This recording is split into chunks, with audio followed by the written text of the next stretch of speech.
সম্পূর্ণ নিরামিষ একটা রেসিপি। ঝিঙে যদি এইভাবে রান্না করা যায় দারুণ হয় খেতে। পেঁয়াজ রসুন ছাড়া একটা রেসিপি, ভাত রুটি দুটোর উপযোগী রেসিপি। তাহলে ভিডিওতে যাওয়া যাক। আমি কীভাবে করলাম, কিসের পর কী দিলাম, ভিডিওটি স্কিপ না করে পুরোটা দেখার অনুরোধ রইল। বন্ধুরা, আপনারা দেখছেন কুকিং হাউস অফ অনিমা। আজকে সম্পূর্ণ নিরামিষ একটা ঝিঙের রেসিপি তোমাদের সাথে শেয়ার করব।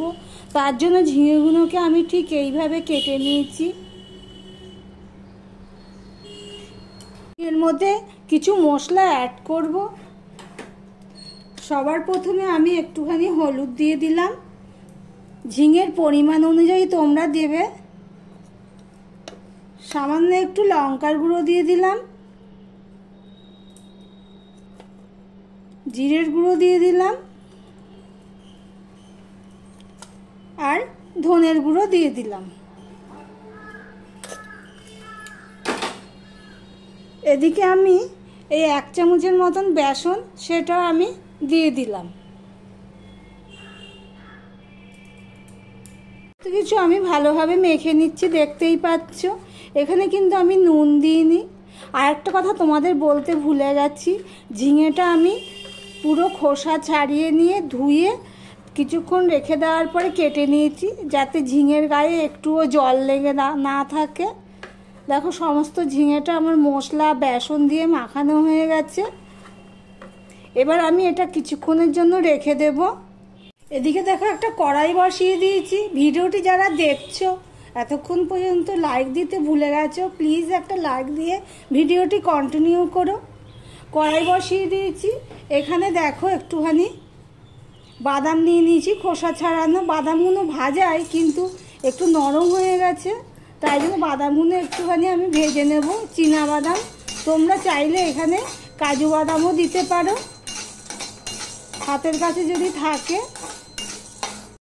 দেখো, বাদামটা তুলে নিয়েছি। এবারে দেখো, এখানে আমি 1 চামচ পোস্ত আর 1 চামচ সর্ষ নিয়ে নিয়েছি। গ্যাসের ফ্লেমটা একদম ছোট করে দিয়েছি, যাতে পুড়ে না যায়, সেটা মাথায় রাখতে হবে। প্রথমে আমি পোস্তটা দিয়ে দিলাম। পোস্তটা দিয়ে একটু নেড়ে নেব। পোস্তটা একটু ভাজা ভাজা হবে, ততক্ষণ পর্যন্ত পোস্তটাকে একটু নেড়ে নেব। পোস্তটা নাড়া হয়ে গেছে। এবারে আমি এই সর্ষেটুকু দিয়ে দিলাম।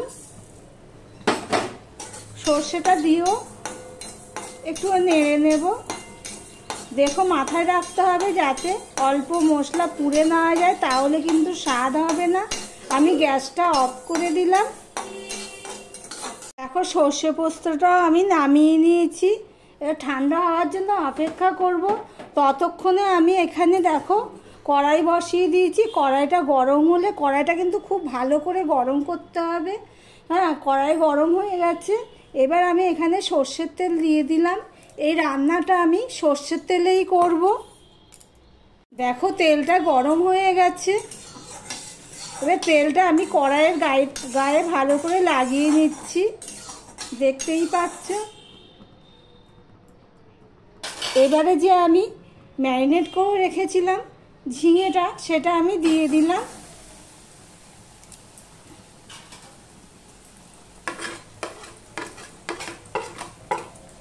আমি প্লেটের গায়ে লেগে রয়েছে, সেগুলো আমি দিয়ে দিলাম।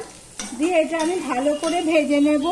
দেখো, এখানে কিন্তু আমি এখনো পর্যন্ত নুন দিইনি, কারণ নুন দিলে ঝিঙে থেকে জল বেরিয়ে যাবে, ঝিঙেটা ভালো করে ভাজা হবে না, তাই জন্য আমি নুন দিইনি। ঝিঙেটা আমি ভালো করে ভেজে নেব। দেখো, ঝিঙেটা ভাজা হয়ে গেছে। আমি এক সাইড করে রেখেছিলাম তেলটা সরার জন্য। এবার আমি ঝিঙেটাকে ভালো তুলে নিচ্ছি। আর ঝিঙেটাকে ভালো করে ভাজতে হবে, বেসনটাকেও ভালো করে ভাজতে হবে, যাতে বেসনের কাঁচা গন্ধ না থাকে, তাহলে কিন্তু তরকারিটা টেস্টফুল হবে না।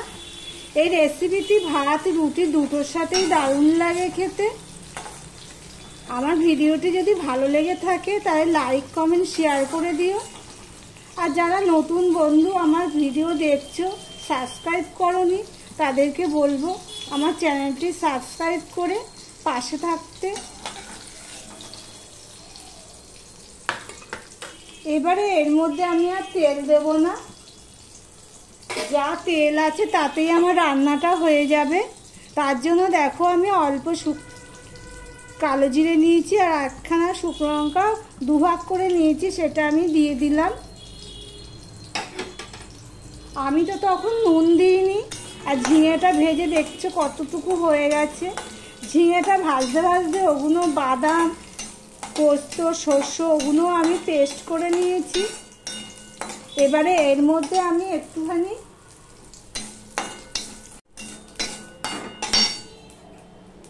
নুন দিয়ে দিলাম। নুনটা আমার আন্দাজ করে দিয়েছি, যতটুকু লাগবে ততটুকু নুনটা আমি এখন দিয়ে দিলাম, কারণ এখানে দেখো আমি দুটো কাঁচা লঙ্কা নিয়ে নিয়েছি, হাফ চামচ আদা নিয়ে নিয়েছি আর টমেটো কুচি নিয়ে নিয়েছি। যেহেতু ঝিঙের পরিমাণটা খুব কম, সেই জন্য তোমাদের পরিমাণ অনুযায়ী তোমরা নেবে।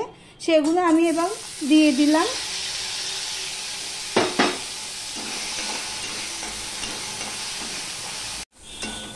দেখো টমেটোটা গলে গেছে, আদাটাও ফোড়ন হয়ে গেছে, কাঁচা গন্ধ চলে গেছে। এবারে যে ভেজে রাখা ঝিঙেগুলো আছে সেগুলো আমি দিয়ে দিলাম।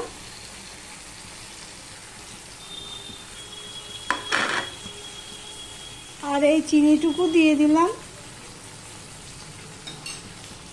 বেশ মিশিয়ে নিয়ে আবার একটু কষিয়ে নেব। এই বাটি ধোয়া জলটাও আমি দিয়ে দিলাম। এখানে দেখতেই পাচ্ছ আমি কোনো আর মশলা অ্যাড করিনি। ম্যারিনেট করার সময় যে মশলাগুলো দিয়েছি তাতেই আমার হয়ে গেছে। কেন, এটা তো খুব একটা ঝাল হবে না আর মশলাও খুব একটা হবে না। দেখো কষানো হয়ে গেছে।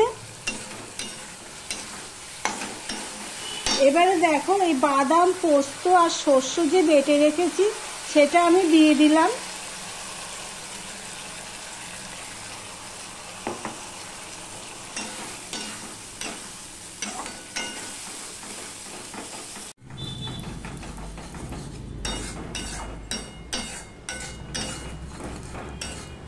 মাঝে মাঝে নাড়তে হবে, যেহেতু বাদাম দেওয়া গেছে সেই জন্যই মাঝে মাঝে নাড়তে হবে। আমি আর সামান্য একটু জল দিয়ে দিচ্ছি আর দিয়ে দিলাম একটুখানি কাঁচা সর্ষের তেল।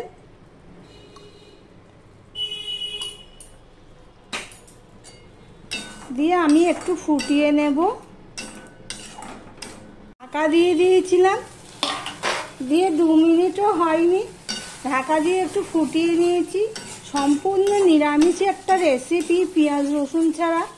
ঝিঙের এই রেসিপিটা তোমাদের কেমন লাগলো কমেন্ট করে জানিও প্লিজ। তাহলে ভিডিওটি আজকের মতন এখানেই শেষ করলাম। আবার অন্য কোনো রেসিপি নিয়ে চলে আসবো। গ্যাসটা আমি অফ করে দিলাম।